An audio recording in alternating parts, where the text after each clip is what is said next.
Bonjour et bienvenue à toutes et à tous. Je pense que vous trouverez dans votre Bible une feuille comme celle-ci. Il y a de la place à l'arrière, au verso pour des notes si vous souhaitez prendre des notes.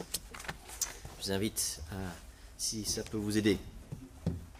Merci à Karen pour la lecture. Il y a quelques années, j'étais stagiaire en formation théologique et je parlais avec mon maître de stage de mes doutes et de mes luttes avec cela. Et ce pasteur m'a raconté son parcours avec le Seigneur. Il a découvert le Nouveau Testament à l'âge de 18 ans. Il a lu le Nouveau Testament et il s'est converti à Christ. Il a confié sa vie à Christ en lisant ce livre. Pour lui, c'était, et ça l'est encore aujourd'hui, 35 ans plus tard, une évidence. Jésus est mort et ressuscité pour nous. La Bible dit vrai. Il m'a dit, et je crois que c'est encore le cas aujourd'hui, qu'il n'a jamais lutté avec le doute, que c'était juste tellement évident pour lui, ces vérités de la Bible.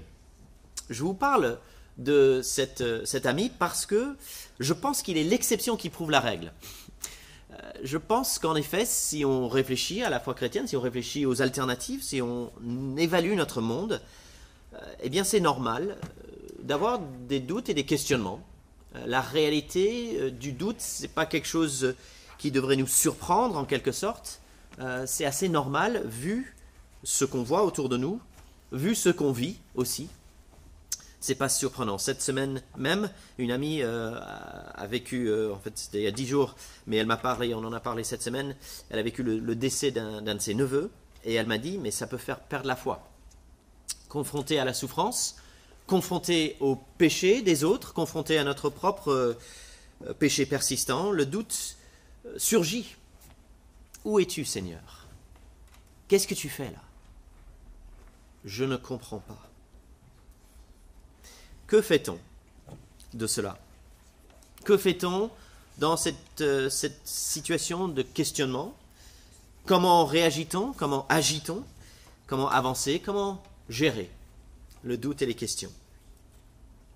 Dans Luc chapitre 7, nous avons vu la semaine dernière Jésus qui peut et veut guérir. Jésus qui guérit un serviteur malade à distance. Jésus qui ressuscite un garçon, le fils unique d'une veuve.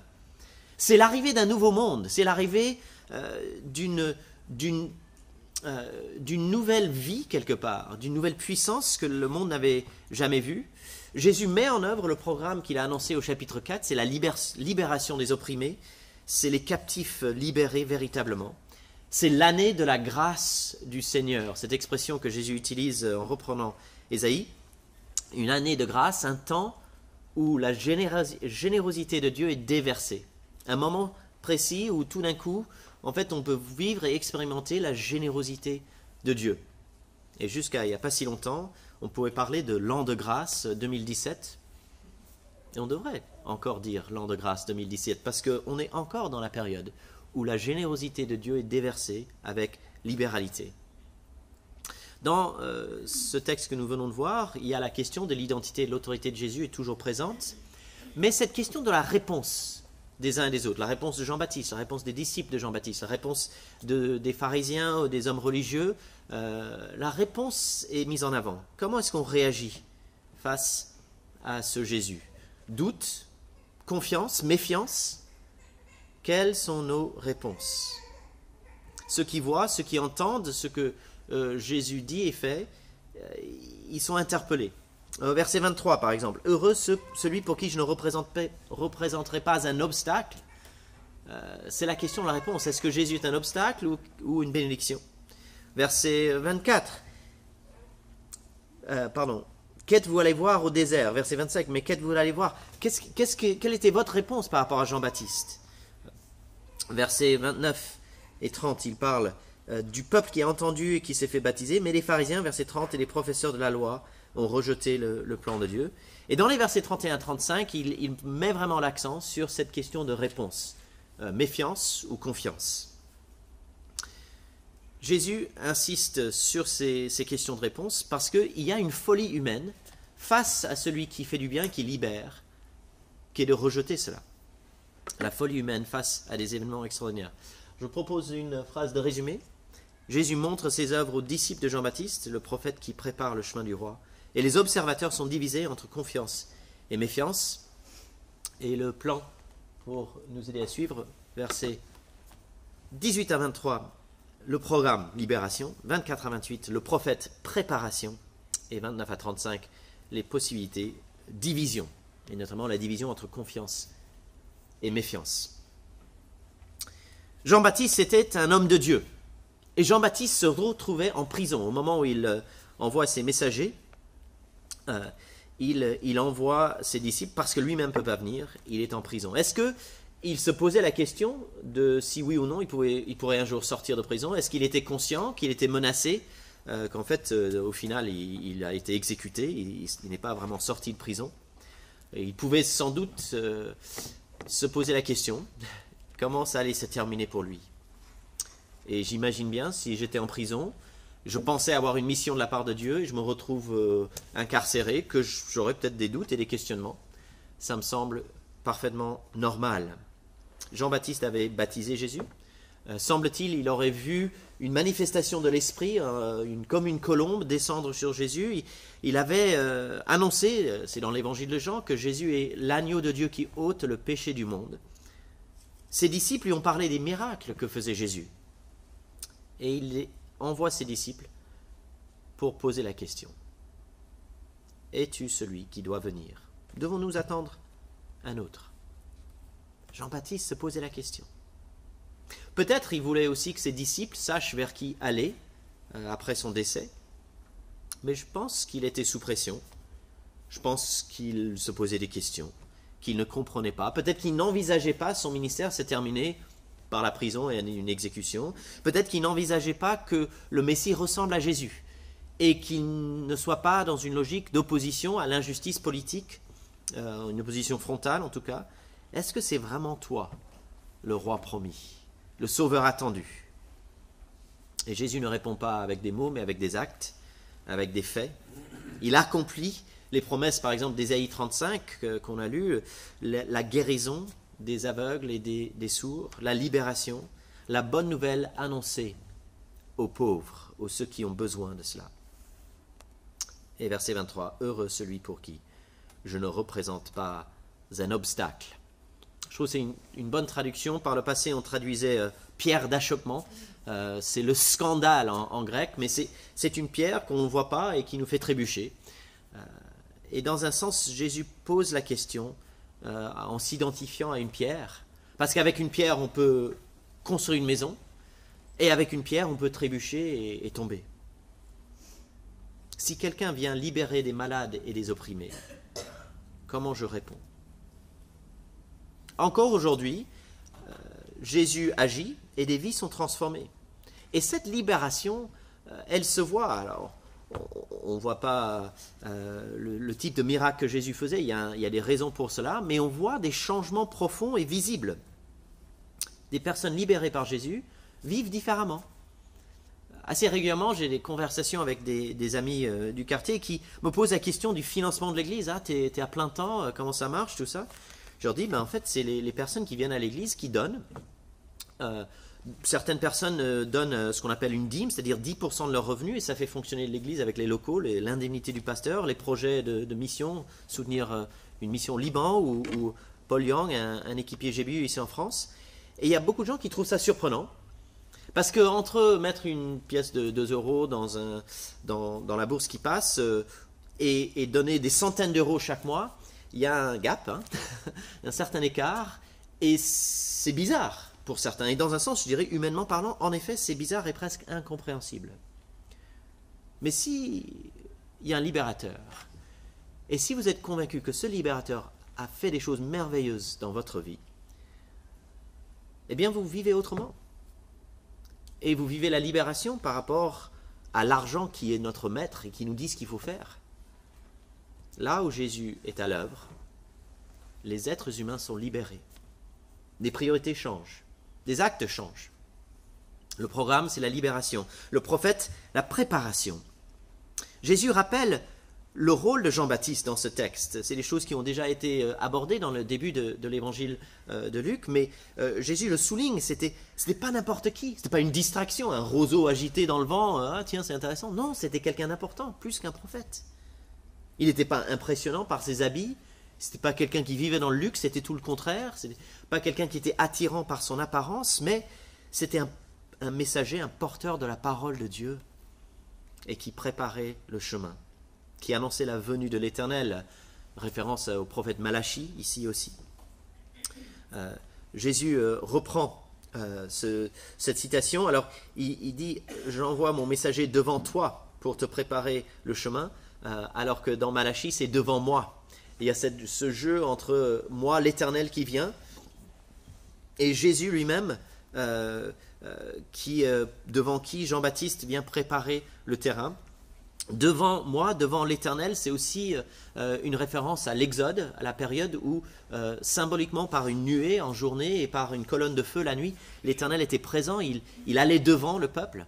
Jean-Baptiste va devant, comme l'Éternel à l'époque de l'Exode qui allait devant le peuple. Jésus occupe le terrain que Jean-Baptiste a préparé en quelque sorte. Un grand prophète, plus qu'un prophète. Et pourtant, je vous le dis, verset 28, parmi ceux qui sont nés des femmes, aucun prophète n'est plus grand que Jean-Baptiste. Cependant, le plus petit dans le royaume de Dieu est plus grand que lui. On a du mal à le croire. Hein. Je veux dire, ça, c'est quand même assez surprenant. Le plus petit dans le royaume de Dieu, dans le royaume de Jésus, il serait plus grand que le plus grand des prophètes. C'est difficile, parce que Jean-Baptiste, il portait le message de Dieu. Jean-Baptiste, il a baptisé Jésus, il a pu le rencontrer, mais il n'avait pas, Jean-Baptiste, la croix et la résurrection. Si on compare Jean-Baptiste aux chrétiens qui viennent après, l'apôtre Paul ou d'autres, les deux avaient leur espérance placée dans le Dieu vivant. Les deux étaient conduits par le même esprit. Les deux connaissaient le péché et faisaient confiance à l'agneau de Dieu pour ôter leur péché. Ils plaçaient leur confiance dans ce même objet, ce roi promis de Dieu, ce libérateur.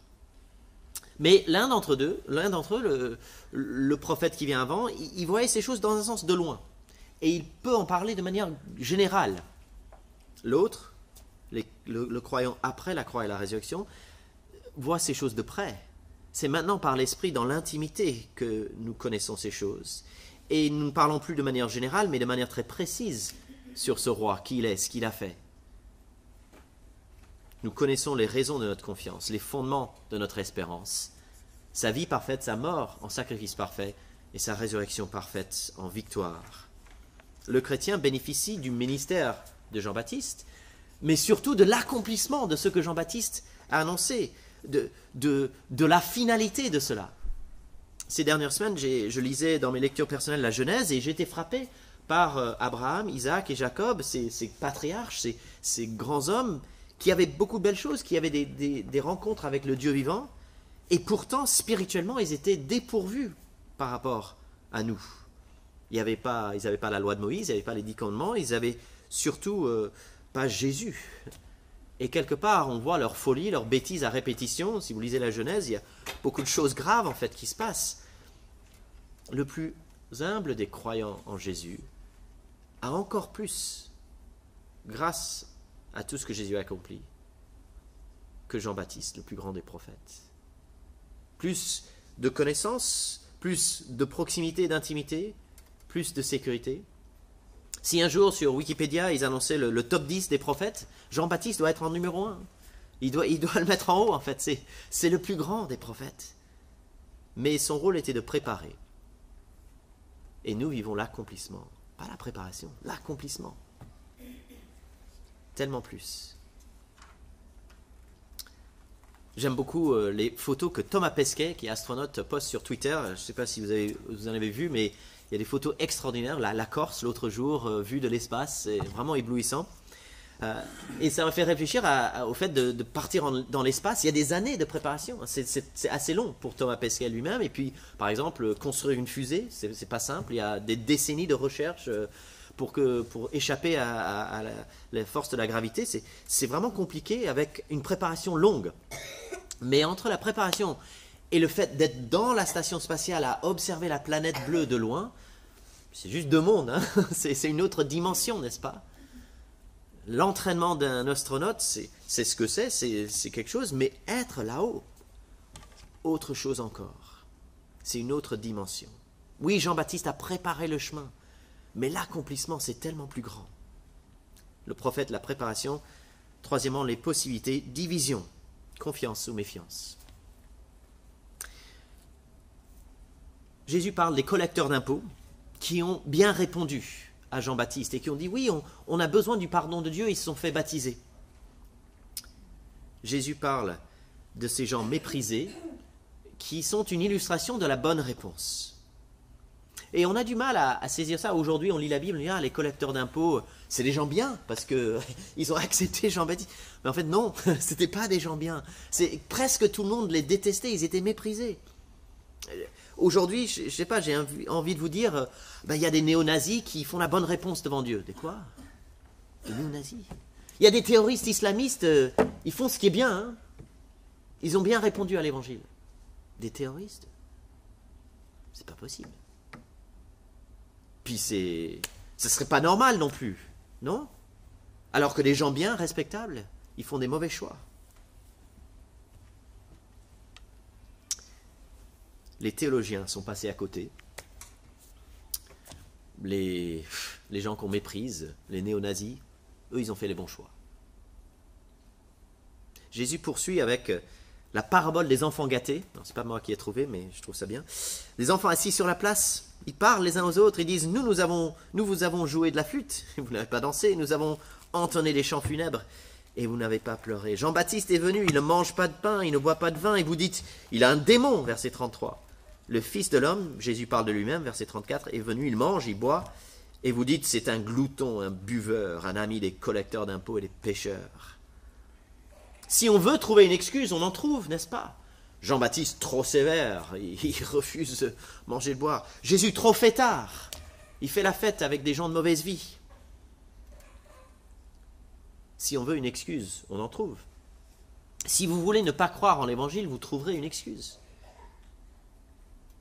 Mais Jésus dit, attention, attention à cette division, attention à la méfiance.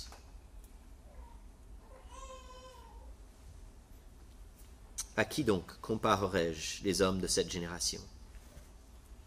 Des gens qui refusent Jean-Baptiste et Jésus. Alors, Dieu merci, un choix intenté n'est pas un choix final, et on est beaucoup ici à pouvoir dire, il fut un temps où je refusais ce message, et aujourd'hui je l'accepte. Et dans l'évangile, on voit des membres de la famille de Jésus qui l'ont accusé de folie, qui pensaient qu'il partait en live, et qui sont allés le chercher, et plus tard ils ont pu comprendre. Nicodème qui se cachait, qui est allé voir Jésus la nuit, qui après sa mort et sa résurrection va publiquement chercher son corps. Il y a des changements. Le bibliste Darrell Bock, la sagesse de Dieu est révélée dans ceux qui répondent aux voix de Dieu sur les propres termes de Dieu, selon les propres termes de Dieu. Les enfants de la sagesse acceptent les voix de Dieu. Les enfants de la sagesse marchent dans les voies humblement, avec confiance plutôt que méfiance. La sagesse, c'est aussi de pouvoir dire « C'est toi qui sais mieux que nous, Dieu ». Est-ce qu'aujourd'hui, j'ai plutôt une attitude de méfiance ou de confiance? Et est-ce qu'aujourd'hui, peut-être, j'ai plus ou moins de méfiance qu'il y a quelques années? Ça nous arrive dans la vie chrétienne de nous écarter d'une simple confiance. Ça nous arrive de basculer vers plutôt la méfiance. Ça nous arrive de nous dire ce concept de la grâce de Dieu, c'est un peu trop facile. C'est des collecteurs d'impôts, des gens méprisables, ils font le mal et ils sont acceptés, c'est un peu trop facile. Ou peut-être méfiance quant à la Bible, c'est difficile de comprendre la Bible. Je me méfie, je ne vais pas creuser et prendre le temps de méditer. Est-ce qu'on est prêt à questionner notre attitude? Est-ce qu'on grandit dans la confiance ou est-ce qu'on s'écarte dans la méfiance? Le programme, libération. Le prophète, préparation. La division, les possibilités, division. La possibilité de la confiance ou de la méfiance. J'aimerais reciter M. Bock pour introduire la conclusion. L'épreuve psychologique du doute porte en elle-même la graine d'une réelle croissance spirituelle lorsqu'on cherche la réponse du point de vue de Dieu. L'épreuve psychologique du doute porte en elle-même la graine d'une réelle croissance spirituelle lorsqu'on cherche la réponse du point de vue de Dieu. Jean-Baptiste envoie ses disciples à Jésus avec cette question. C'est toi? Sommes-nous prêts à faire de même avec nos doutes et nos questions? Oui, c'est utile de se poser des questions. Oui, c'est normal de ne pas comprendre beaucoup de choses dans notre monde et dans un sens de trouver cette incompréhension assez insupportable. On ne comprend pas. Seigneur, pourquoi? Qu'est-ce qu'on fait de l'incompréhension? On l'apporte à Jésus, on le place devant lui et on lui demande de nous éclairer. La sagesse sera reconnue juste par tous ses enfants. Les voies de Dieu étaient surprenantes pour Jean-Baptiste. Il était en prison. Il va terminer exécuté, il aura sa tête coupée. Les voies de Dieu étaient étonnantes pour les hommes religieux, pharisiens, experts de la loi, qui passent à côté, qui rejettent le plan de Dieu, dit Jésus. Et les voies de Dieu sont sans doute surprenantes dans votre vie. Sommes-nous prêts à ne pas être des enfants gâtés, mais des enfants de sagesse, à refuser la méfiance pour embrasser la confiance? Sommes-nous prêts à accepter notre incapacité à maîtriser notre présent? Ne parlons pas de notre avenir. Sommes-nous prêts à grandir dans cette simple confiance des enfants de la sagesse? De pouvoir dire à notre Seigneur, à chaque jour suffit sa peine. Le nom de Billy Graham est moins connu aujourd'hui que ça ne l'a été par le passé. Si vous n'avez jamais entendu parler de cet homme, c'est un évangéliste, c'est-à-dire prédicateur de la bonne nouvelle. Et c'est un homme qui, pendant plus de 50 ans, peut-être 60 ans, je ne sais plus exactement la longueur de son ministère, des décennies, il a annoncé le message de Jésus à des grandes foules. Semble-t-il, c'est l'homme qui aurait parlé au plus grand nombre de personnes en live, en direct, dans l'histoire du monde. Son record, c'était peut-être 35 ans en Corée du Sud, une foule de plus d'1 million de personnes rassemblées sur une énorme place publique pour l'écouter proclamer l'évangile de Jésus. Dans sa biographie, tel que je suis, parce qu'il dit « Je viens au Seigneur tel que je suis », je vous invite à venir à Jésus tel que vous êtes. Tel que je suis, il parle des luttes qu'il a eues avec le doute, avec la question de la fiabilité de la Bible et la façon dont Dieu l'a permis de venir à lui avec ça et de vivre par la foi, dire « Seigneur, je vais te faire confiance même avec mes doutes, même pour mes doutes ». Et cette période éprouvante de lutte a été une période de croissance pour lui, car il est venu à son Dieu avec ses doutes. Une véritable croissance spirituelle se vit dans des temps d'épreuve, se vit dans des moments où on apprend à faire confiance et à nous méfier de la méfiance, où on apprend à attendre le timing de Dieu qui est surprenant, les manières de Dieu, les voies de Dieu qui sont étonnantes. Jean-Baptiste, je pense, ne comprenait pas sa situation et ce que faisait Dieu. Il était en prison. Jésus ne faisait pas l'unanimité. Beaucoup des érudits, des grands experts ne l'acceptaient pas. Et la situation était bizarre. Est-ce que c'est toi qu'on attend, Seigneur? Alors c'est vrai qu'aujourd'hui, on a du recul, 2000 ans, et on se dit, Dieu a mis les choses en place. Et Jean-Baptiste ne pouvait pas imaginer que 2 millénaires plus tard, des milliards de personnes disent « C'est Jésus le roi promis, le sauveur attendu ». Que Dieu nous donne cette semaine, pas être des enfants gâtés, mais des enfants de sagesse, qui vivent une confiance simple, qui viennent à lui avec nos doutes et nos questions. Le programme Libération, le prophète Préparation, les possibilités division. Prions ensemble. Seigneur notre Dieu, nous te bénissons pour ta parole, nous te bénissons pour ton esprit, nous te bénissons pour les trésors qui sont là devant nous. Et nous te prions que tu nous donnes de creuser ces trésors afin d'être transformés. Nous te prions que tu nous donnes de reconnaître ta sagesse et d'avoir du recul par rapport à notre sagesse. Te prions, notre Dieu, que tu nous protèges que nous ne soyons pas des enfants gâtés, que nous soyons des enfants de sagesse. Nous avons besoin de ton secours, nous te l'implorons. Et nous te prions toutes ces choses au nom du roi promis Jésus-Christ. Amen.